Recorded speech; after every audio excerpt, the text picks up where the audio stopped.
আসসালামু আলাইকুম। প্রিয় সপ্তম শ্রেণীর শিক্ষার্থীরা, আশা করি তোমরা সবাই ভালো আছো। আজকে আমি তোমাদের ১.১ এর ৩ নং-এর সকল অঙ্কের সমাধান করে দেখাবো। দেখো, তোমাদের ৩ নং-এ বলা রয়েছে যে নিচের কোন ক্ষুদ্রতম সংখ্যা দ্বারা গুণ করলে গুণফল পূর্ণবর্গ হবে। তার মানে এ থেকে বোঝা যায় যে আমাদের একটি সংখ্যা খুঁজে বের করতে হবে, মানে ক্ষুদ্রতম সংখ্যা খুঁজে বের করতে হবে যেই সংখ্যাটার সাথে ১৪৭ গুণ করলে গুণফল পূর্ণবর্গ হবে। ঠিক আছে? তাহলে চলো আমরা ১ নম্বরের এর সমাধান করি। তো আমরা প্রথমে লিখবো এখানে ১৪৭ কে বিশ্লেষণ করে পাই। ঠিক আছে? আমি লিখি ১৪৭। দেখো, আমাদের মৌলিক সংখ্যা দ্বারা এই ১৪৭ কে কিন্তু বিশ্লেষণ করা হবে। ১৪৭ কে যদি আমরা ৩ দ্বারা বিশ্লেষণ করি তাহলে ৪৯ হয়। আবার ৪৯ কে যদি আমরা ৭ দ্বারা বিশ্লেষণ করি তাহলে ৭ ৭ ৪৯ হয়। ঠিক আছে? এখন আমরা লিখব উপরোক্ত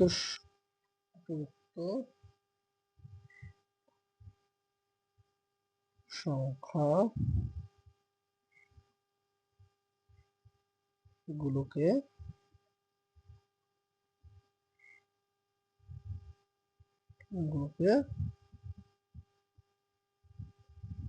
জোড়ায় সাজাই।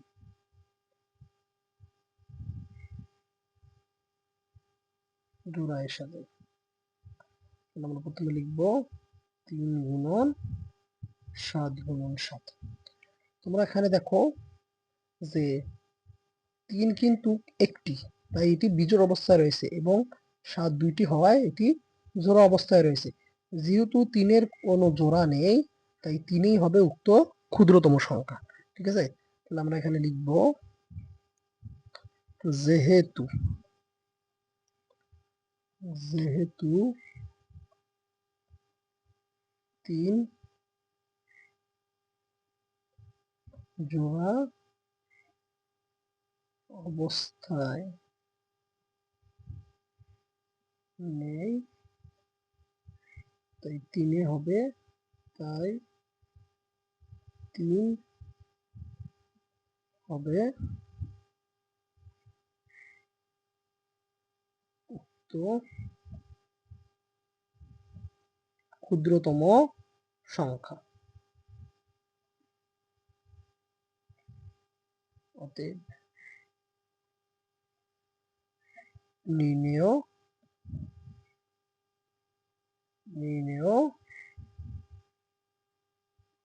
ক্ষুদ্রতম সংখ্যা। আমরা খ নম্বর অঙ্কের সমাধান করব। লিখি ৩৮৪ কে বিশ্লেষণ করে পাই। ৩৮৪। দেখো, ৩৮৪ একটি জোড় সংখ্যা, তাই আমরা শুরু থেকে ২ দ্বারা বিশ্লেষণ করব। আমরা যদি ৩৮৪ ২ দ্বারা বিশ্লেষণ করি তাহলে হয় ১৯২। আবার ১৯২ কে যদি আমরা ২ দ্বারা বিশ্লেষণ করি তাহলে হয় ৯৬। ৯৬ কে যদি আমরা আবার ২ দ্বারা বিশ্লেষণ করি তাহলে হয় ৪৮। ৪৮ কে ২ দ্বারা বিশ্লেষণ করলে হয় ২৪। এরপর যদি আমরা ২৪ কে ২ দ্বারা বিশ্লেষণ করি তাহলে হয় ১২। ১২ কে ২ দ্বারা বিশ্লেষণ করলে হয় ৬ এবং ৬ কে ২ দ্বারা বিশ্লেষণ করলে হয় ৩। ৩ যেহেতু মৌলিক সংখ্যা, একে বিশ্লেষণ করা যায় না, তাই ৩ই রাখবে। ঠিক আছে? এই ৩ই থাকবে। এখন দেখো, উপরোক্ত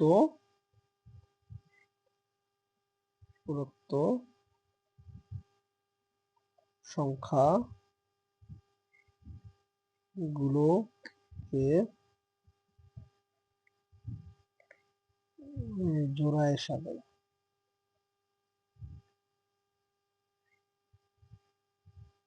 ঠিক আছে? তাহলে আমরা প্রথমে লিখব ২ গুণন ২, আবার ২ গুণন ২, 2 গুণন 2, 2 গুণন 2। দেখো এখানে 2 রয়েছে কিন্তু 1 2 3 4 5 6 7টা। এখানে 2 হবে না, এখানে হবে 3। ঠিক আছে,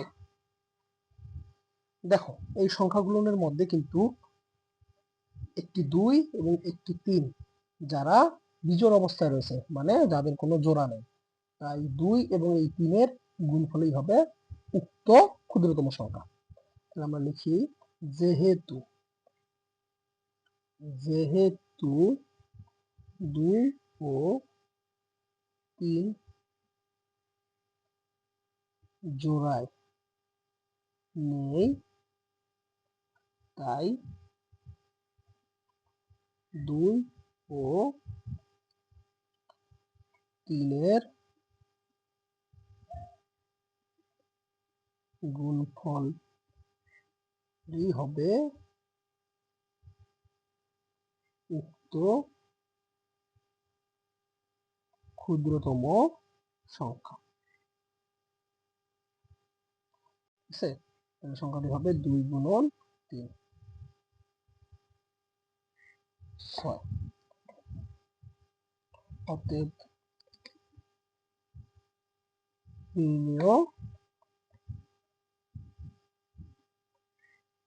ক্ষুদ্রতম সংখ্যা 6। এবার আমরা গ নম্বর অঙ্কের সমাধান করব। প্রথমে লিখি 1470 কে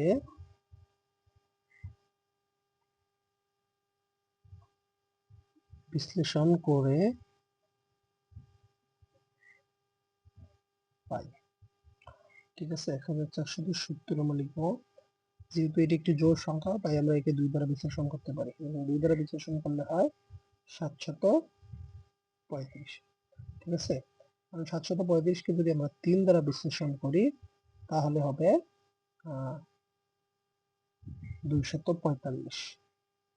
এখন আমরা যদি 245 কে কিন্তু 3 দ্বারা এবং 2 দ্বারা বিশ্লেষণ করা যাবে না, তাই আমরা একে যদি 5 দ্বারা বিশ্লেষণ করি তাহলে হয় 49। 49 কে 7 দ্বারা বিশ্লেষণ করলে হয় 7। ঠিক আছে, এখন আমরা লিখি উপরোক্ত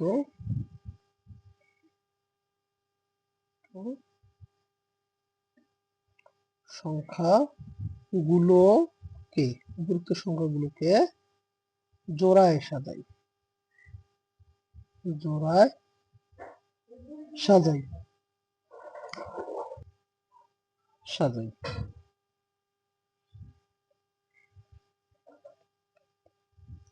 আমরা এখানে লিখি, এখানে দেখো জোড়ায় জোড়ায় রয়েছে 7 গুণন 7। ঠিক আছে, 7 কিন্তু জোড়ায় রয়েছে, আর এদিকে 2 3 5 এরা কিন্তু বিজোড় অবস্থায় রয়েছে। ঠিক আছে, তাহলে আমরা লিখি যেহেতু যেহেতু 2 3 5 জোড়ায় নেই, তাই এদের এদের গুণ ফলেই হবে উক্ত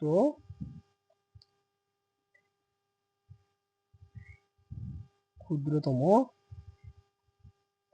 সংখ্যা।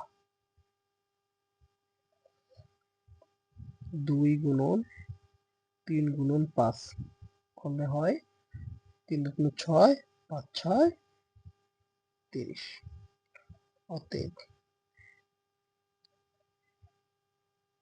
নির্ণেয়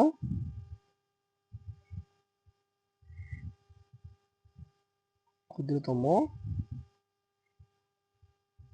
সংখ্যাটি হবে 30। এবার আমরা ঘ নম্বর অঙ্কের সমাধান করব। তাহলে আমরা লিখি 23,400 805কে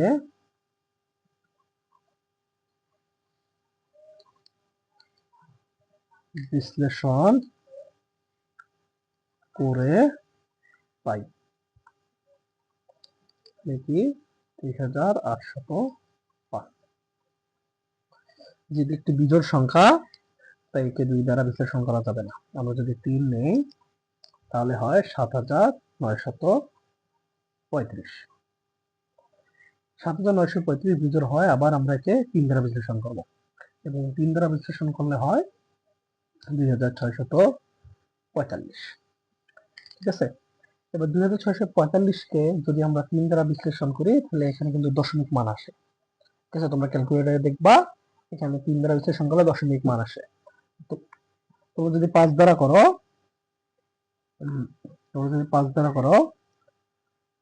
তাহলে হবে 529। ঠিক আছে, 529কে কিন্তু 23 দ্বারা বিশ্লেষণ করা যায়। ঠিক আছে, 529 যদি আমরা 23 দ্বারা বিশ্লেষণ করি 23 হবে। এখন আমরা লিখি উপরোক্ত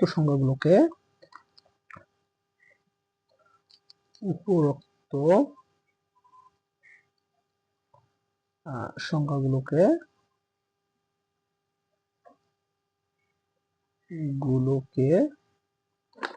জোড়ায় সাজাই।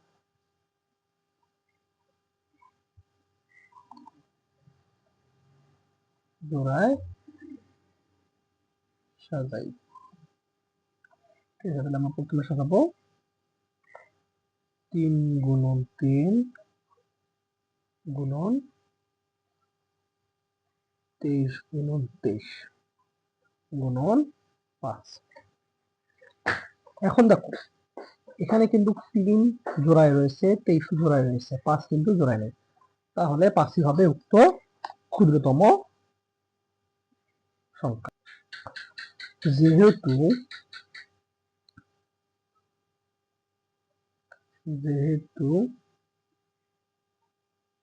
5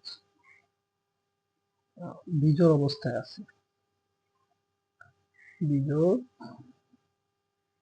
অবস্থায় আছে, তাই 5ই হবে উক্ত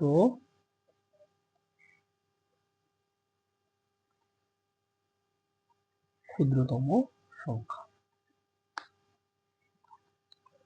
অতএব নির্ণেয় ক্ষুদ্রতম সংখ্যা 5। আশা করি তোমরা সমস্ত অঙ্কগুলো বুঝতে পারছো। পরবর্তী নম্বরের অঙ্কের ভিডিওগুলো পাওয়ার জন্য তোমরা আমার চ্যানেলটিকে সাবস্ক্রাইব করে রাখতে পারো।